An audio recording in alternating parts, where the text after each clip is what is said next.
नमस्कार दोस्तों।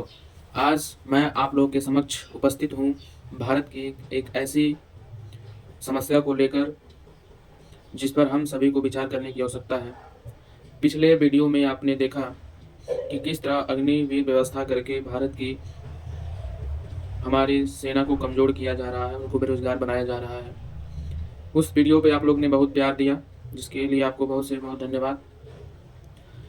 आज हम बात करेंगे भारत की इलेक्शन व्यवस्था पे, किस तरह हमारे भारत का इलेक्शन पूरी तरह से एक मेन पार्टी के कब्जे में आ गया है। इस पर हम सभी को विचार करने की आवश्यकता है।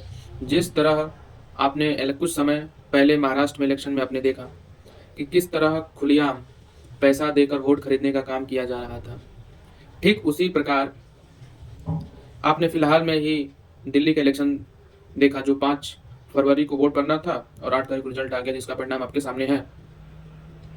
दिल्ली में भी भारतीय जनता पार्टी के नेताओं ने खुलेआम पैसा बांटकर वोट खरीदने का काम किया है। इस पर सोचने की आवश्यकता है, क्या हमारा देश एक लोकतांत्रिक देश है? यदि हम एक लोकतांत्रिक देश में रहते हैं तो ये वोट खरीदने का सिलसिला कहाँ से शुरू होगा? वोट लोग खरीद रहे हैं, विधायक खरीद रहे हैं, सांसद खरीद रहे हैं, सब पैसे के दम पे किया जा रहा है। और पैसा कहाँ से आ रहा है? ये हम लोग जीएसटी जो पे करते हैं, सभी चीज़ों पे इन्होंने इतना जीएसटी लाद रखा है जिसका कोई हिसाब नहीं। भारतीय जनता पार्टी भारत की सबसे अपितु दुनिया की सबसे अमीर पार्टी बन चुकी है।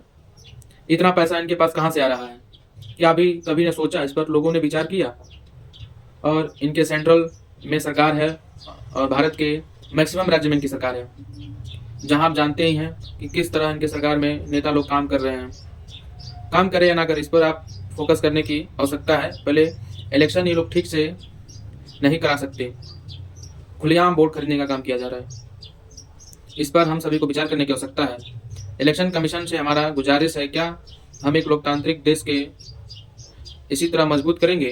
क्या आप ऐसे ही नेताओं को खुलेआम जब इलेक्शन होना होता है तो उससे पहले उस राज्य के जो भी सरकार है उनसे व्यवस्था को छीन लिया जाता है ताकि वो अपने पद का दुरुपयोग न करें? लेकिन यहाँ पार्टियां बिल्कुल किसी से कोई डर नहीं, खुलेआम पैसा बांट कर, खुलेआम लोगों को कपड़ा देकर, जिस तरह भी हो सके वोट खरीदने का काम कर रही है। यदि आपको वोट खरीद कर ही जीतना है तो इलेक्शन कराने की क्या आवश्यकता है? इतना पैसा इलेक्शन में लगता है, इतना बेकार पैसा करने की क्या आवश्यकता है?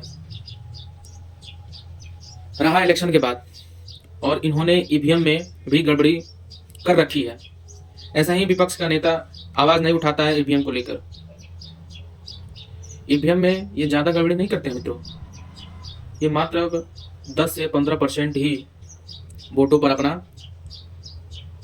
कब्जा करते हैं।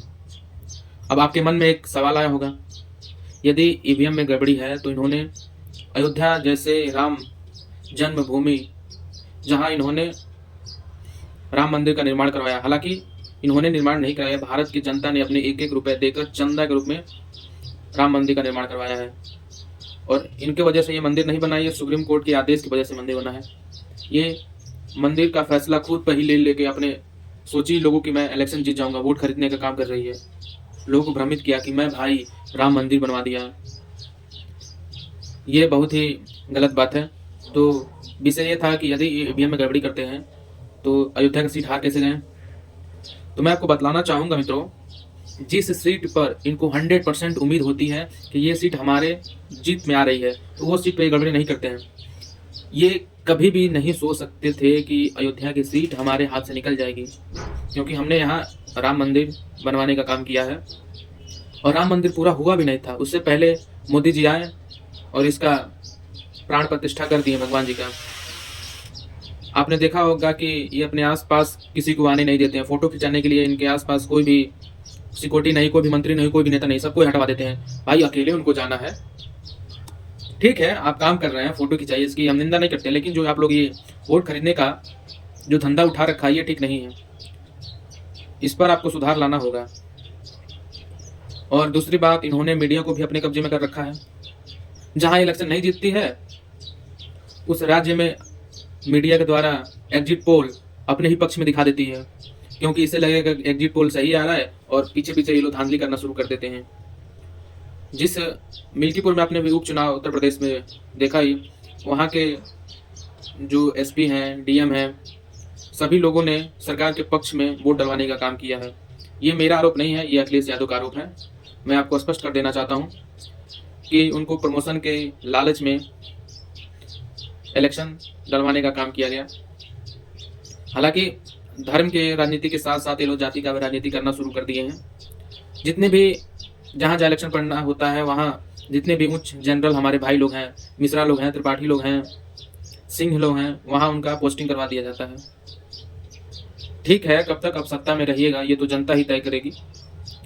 जनता से हमारा यही अपील है कि जब भी किसी राज्य में इलेक्शन हो, वहाँ आप लोग अधिक से अधिक अपना वोट दें, क्योंकि ये मात्र 10 से 15% का गड़बड़ी करते हैं। यदि वो सीमा क्रॉस कर देता है तब उनकी सत्ता वहाँ से सरकार चली जाती है। इसीलिए आप लोगों ने सुना होगा कि ईवीएम में गड़बड़ी अगर होती तो बाकी राज्यों में दूसरी सरकार कैसे बन जाती। तो मेन ऑब्जेक्टिव यही है कि वो 10 से 15% गड़बड़ी का सीमा क्रॉस कर देता है, तभी जाके उनका सरकार उस राज्य में बन पाता है। मिलते हैं आपको अगले वीडियो में। इस वीडियो को अधिक से अधिक लोगों तक पहुंचाइए ताकि भारत के लोग जागरूक हो सकें और पार्टियों को कुछ सबक सिखाया जाए। इलेक्शन कमीशन से भी हमारा आग्रह है और राष्ट्रपति से भी कि इस पर सोच करने की आवश्यकता है। विपक्ष के नेताओं से भी मेरा आग्रह है, इस मुद्दे पे भी सवाल उठना चाहिए और इस पर कार्रवाई करना बेहद ही आवश्यक है। नहीं तो हमारे भारत का राजनीतिक एक बहुत ही गलत डायरेक्शन में जा रहा है। आज मानते हैं भारतीय जनता पार्टी सत्ता में है तो ऐसे अपने पावर का दुरुपयोग करके वोट खरीद रही है, किसी तरह ईवीएम में गड़बड़ी करके इलेक्शन जीत जाती है। मान लीजिए कभी ये सत्ता से दूर होती है तो आने वाली जो भी भारत में हमारे सरकार बनेगी दूसरी पार्टियों का, फिर ये लोग भी वही काम करना शुरू कर देंगे और इसमें उनका कोई नुकसान नहीं है। पिसते हैं मीडियम वर्ग के हमारे भारत की जनता। जय